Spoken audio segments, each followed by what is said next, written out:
প্রথমে লাউ চিংড়ি দিয়ে খেয়ে নেব। চিংড়ি মাছ, রুই মাছের পোস্ত, রুই মাছের পোস্ত। এবার খাবো আম।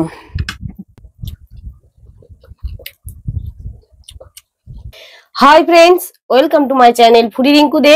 আমার কাছের দূরের বন্ধুরা সকলেই আশা করছি ভালো আছো, আমিও ভালো আছি। তো দেখো দুপুর বেলায় খাবার মেনু কি কি নিয়ে চলে এসেছি দেখে নাও। এখানে নিয়েছি সাদা ভাত, শসা আছে, কাঁচা লঙ্কা আর একটু আলু মাখা আছে, আর এখানে আছে লাউ চিংড়ি, আর এখানে নিয়েছি রুই মাছের পোস্ত, আর এখানে নিয়েছি হিমসাগর আম আর ঠান্ডা ঠান্ডা জল। চলো খাওয়াটা শুরু করি। আর আজকের খাওয়ার ভিডিওটা যদি তোমাদের কোথাও একটু ভালো লাগে প্লিজ লাইক করে দিও, শেয়ার করো, কমেন্টে কিন্তু বলতে ভুলো না কেমন লাগলো ভিডিওটা। আর আমার চ্যানেলে যদি কোনো বন্ধু নতুন ভিজিট করো প্লিজ চ্যানেলটা সাবস্ক্রাইব করে নিয়ে পাশে থাকার অনুরোধ রইল। চলো খাওয়াটা শুরু করি, লেটস স্টার্ট।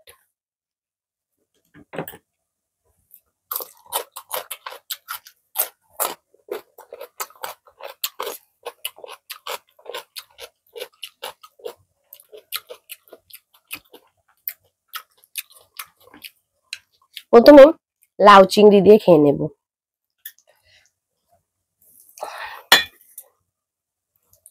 লাউ চিংড়ি খেলে একটা গল্প মনে পড়ে, কি বলতো?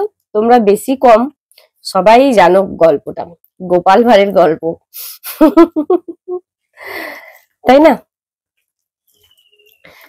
গোপাল ভাঁড় পিসির বাড়িতে গিয়ে টাকা আদায় করেই ছাড়বে। তো কিভাবে টাকা আদায় করবে?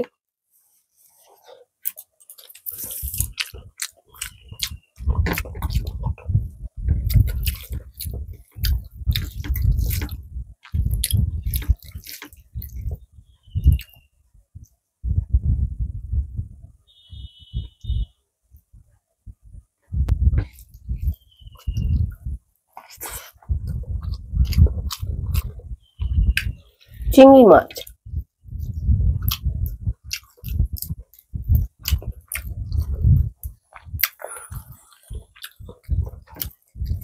Heavy taste.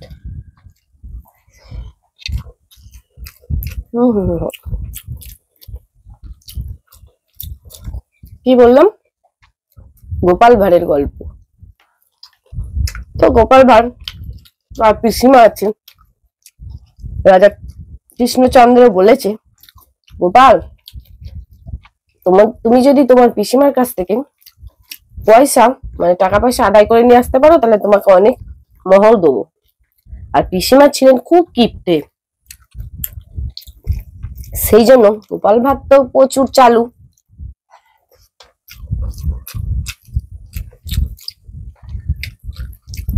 গোপাল ভাঁড় ধুতির কুচোতে মানে ধুতির মধ্যে গুজে নিয়ে এরকম ঠোঙার মধ্যে পুরিয়া করে নিয়ে গেছিল চিংড়ি মাছ ভাজা। পিসিমার কাছে গেছে, পিসিমার তো খুব আনন্দ, গোপাল এসছে গোপাল এসছে।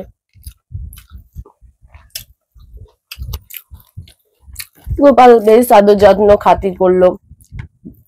লাস্টে খাওয়ার সময় ভাতে অনেক কিছু পিসিমা রান্না করেছে, লাউ তরকারি অনেক কিছু রান্না করেছে। সবকিছু খাওয়া দাওয়া হয়ে গেল। লাস্টে গোপালের পিসিমা যখন জিজ্ঞাসা করছে, হ্যাঁ গোপাল কোন রান্নাটা বেশি ভালো হয়েছে, গোপাল তখন উত্তর দিচ্ছে, পিসিমা গো চিংড়ি মাছ লাউ চিংড়িটা দারুণ হয়েছে। আর পিসিমা ছিলেন বিধবা মহিলা, তখনকার দিনে বিধবা মহিলারা আঁশ পেঁয়াজ রসুন এগুলো খেত না। পিসিমা তো হতবাক অবাক, এই গোপাল চুপ চুপ চুপ চুপ, আমি তো চিংড়ি মাছ খাই না, কি করে এলো? এই দেখো পিসিমা, এই দেখো চিংড়ি মাছের খোলা আমি এখানে রেখেছি। এই গোপাল কাউকে বলবি না। গোপাল তো তখন ভারী বুদ্ধি খাটালো, কৃষ্ণচন্দ্রের কথাটা মনে পড়ে গেল যে টাকা আদায় করতে হবে। পিসিমা আমি কিন্তু চুপ করে থাকতে পারি, কাউকে বলবো না, তুমি যদি আমাকে 500 আনা দাও। তাতেই পিসিমা রাজি হয়ে গেল। গোপালের বুদ্ধি কত, বুঝতে পারছ? সেই জন্যই বলছি লাউ চিংড়ি। আমার খাওয়াও হয়ে গেল লাউ চিংড়ি, আর হেভি হয়েছে।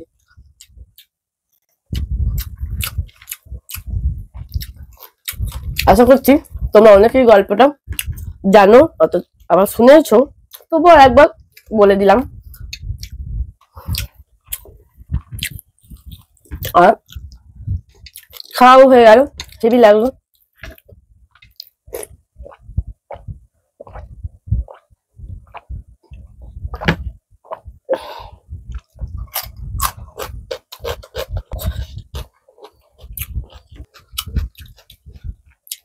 রুই মাছের পোস্ত।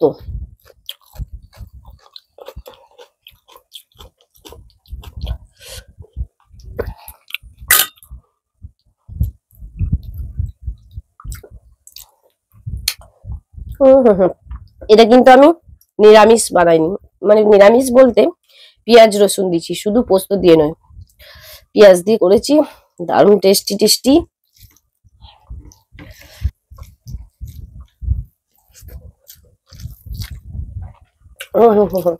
রুই মাছের পোস্ত।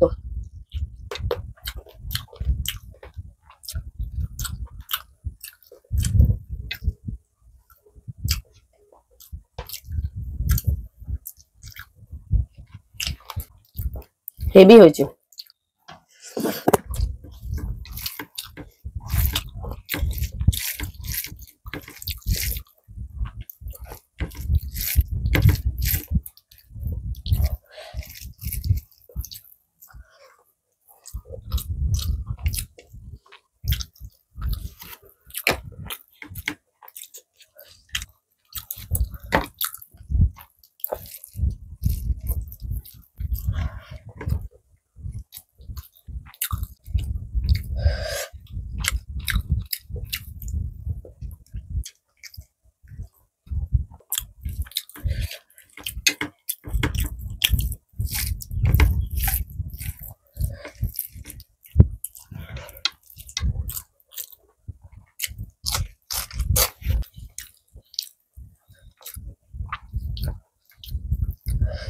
রুই মাছের পোস্ত হেভি হেভি লাগে খেতে, আর হেভি হয়েছে।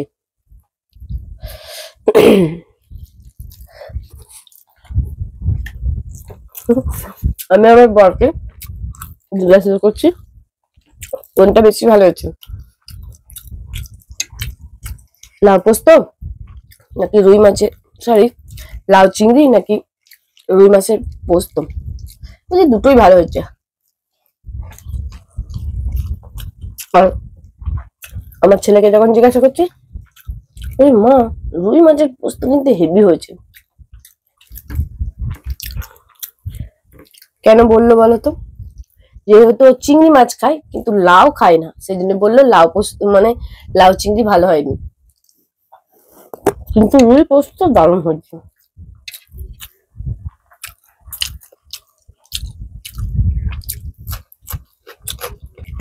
আমি এবার বলি রুই পোস্তটা সত্যিই খুব সুন্দর হয়েছে, লাউ চিংড়ির থেকে রুই পোস্তটা দারুণ। পোস্ত তো পোস্তই, পোস্তর আবার ভেজাল? পোস্ত তো পোস্ত, তাই না?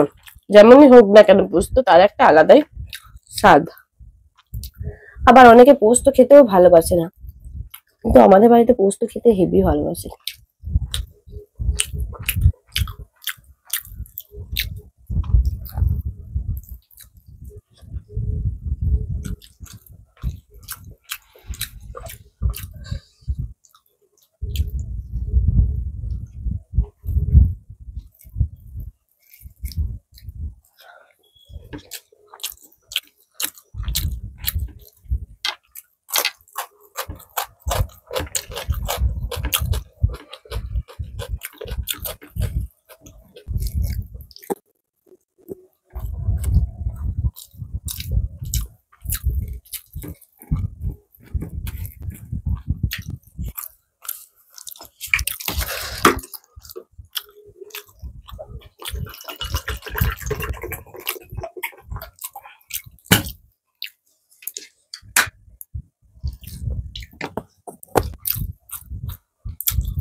এবার খাবো আম।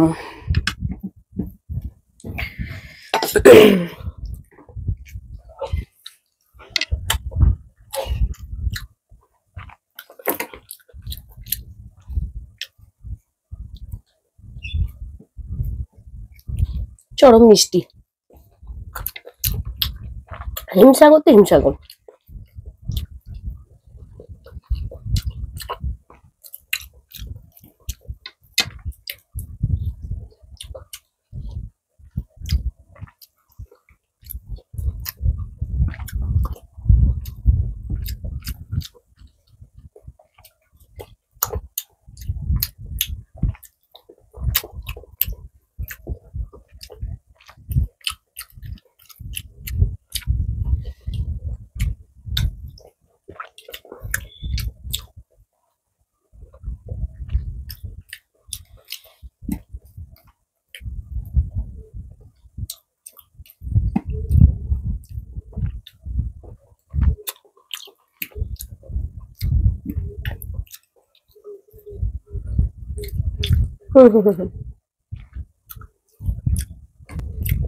মধু মধু।